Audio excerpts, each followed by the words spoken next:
Hello, Bill. Got your Solexes here. We're going to do a cold start on them test and in the cold weather test. Right now we're running about, let's see what we got here. Outside is about 56 degrees, so truly a cold start test. Let's go over your carburetors.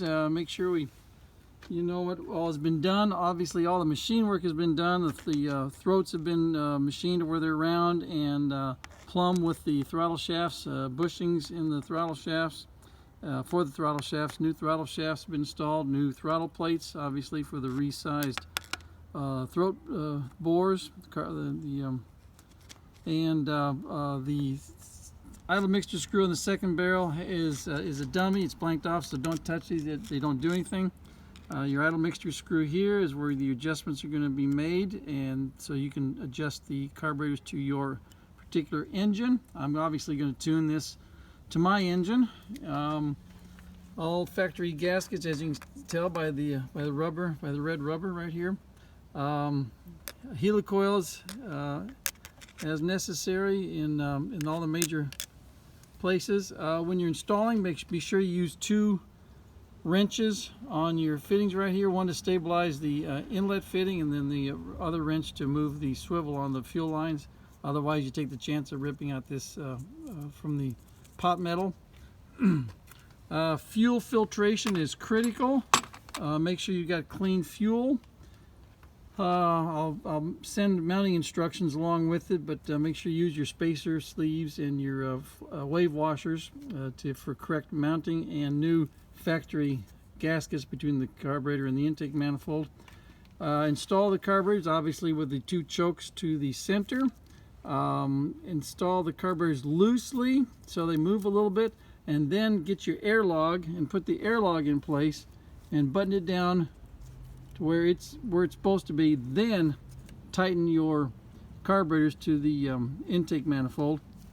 Otherwise the carburetors shift enough and move enough that they could actually be out of place when you try to install your airlog. And nothing worse than having gone through all the work to install the carburetors and the support rod and everything, and then find that the carburetors are out of alignment with the airlog.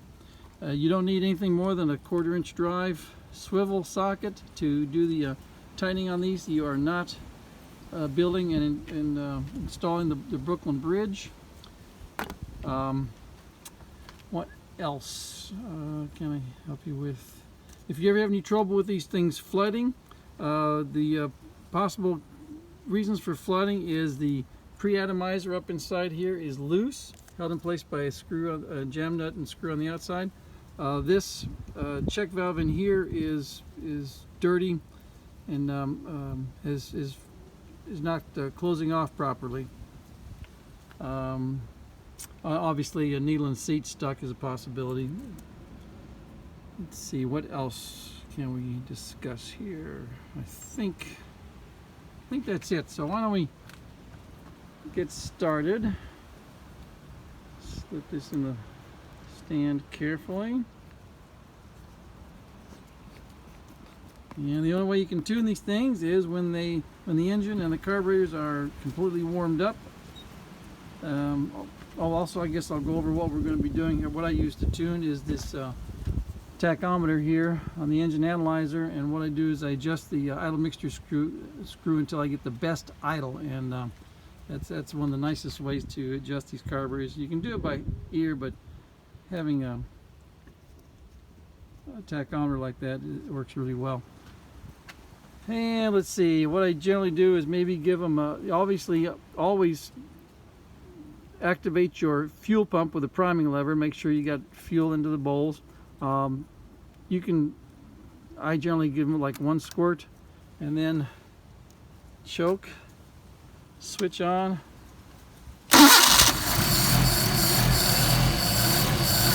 Now, I don't guarantee they'll start every time like that, but you drive the car often enough and they should. Not bad for a cold engine. So right now we're going to warm up the engine.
looks like the thermostat opened up.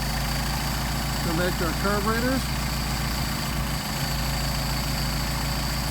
What I think is best for tuning them is the synchrometer, the BK 1-35 kilograms. And obviously the first thing you want to do is make sure they are both drawing the same amount of air. So we're going to disconnect our throttle linkage. Make sure that the carburetors don't run away from each other. So I hold on to the throttle usually for the linkage. And we're going to check to make sure we get drawing no air through the second barrel. I don't know if you can see that. Let's move this around.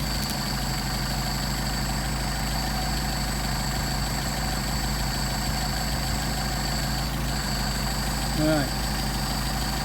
So you see that barely moves. The factory would be running around, factory carbs run around 2.5, which is a heck of a lot of air to be drawing through there. And due to the superior machine work, we're not drawing any air to speak of here. So now we want to synchronize our carburetors so they are drawing the same amount of air. So we're right at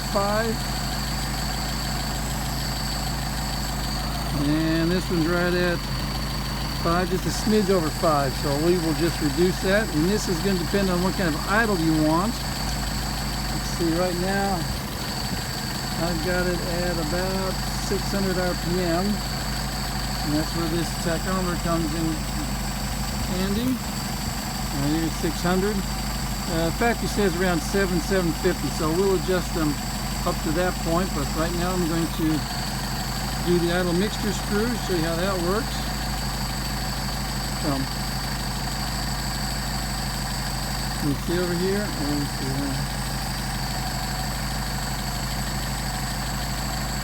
Yeah, okay, you can see over there. Alright, so we're going to screw this in and screw it out until screw it into the engine stumbles, screw it out to the engine stumbles, and get the midpoint where the engine runs the best. And you hear the engine degrading, the RPM degrading, backing it out.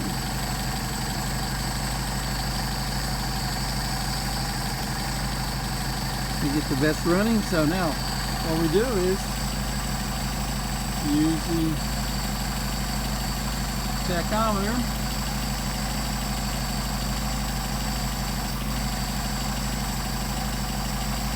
Alright, so here's 600 and change, so we'll do that again. You can see the tachometer drop. There we go, losing our RPM, backing it out to 600. No change as we keep going back out, so we go back in. We just start to drop RPM. Back it out. There we go. It seems to be our best running. Then we also will blip the throttle to make sure we're not too lean.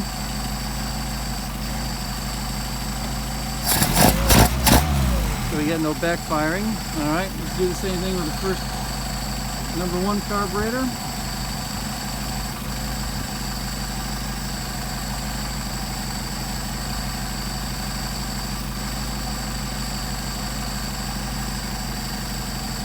Start to drop off, so we're going to back it out. Pick up the RPM.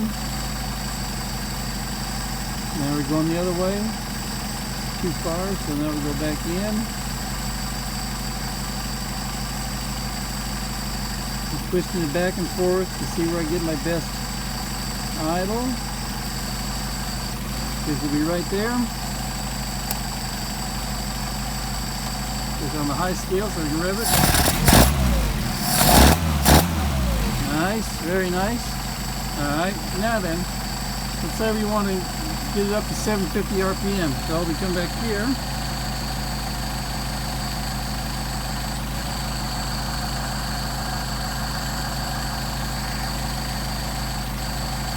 And we're going to again disconnect our throttle linkage. So we're running individual carburetors.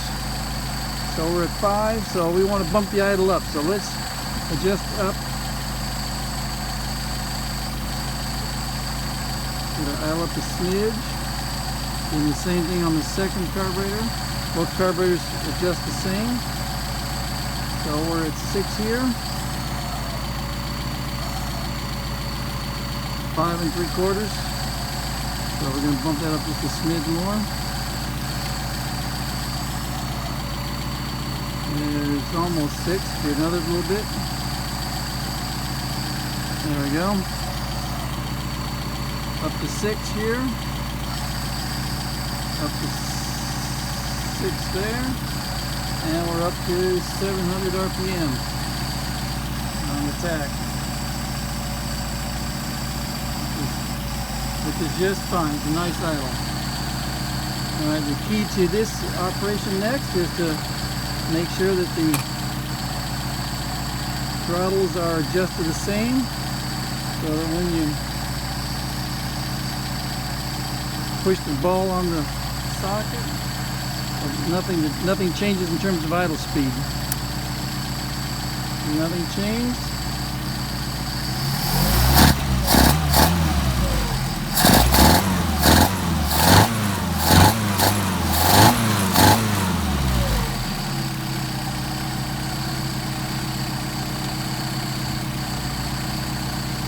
That's a nice set of carburetors.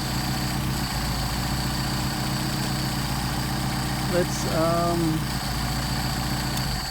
turn them off. Do a hot start. Okay. These are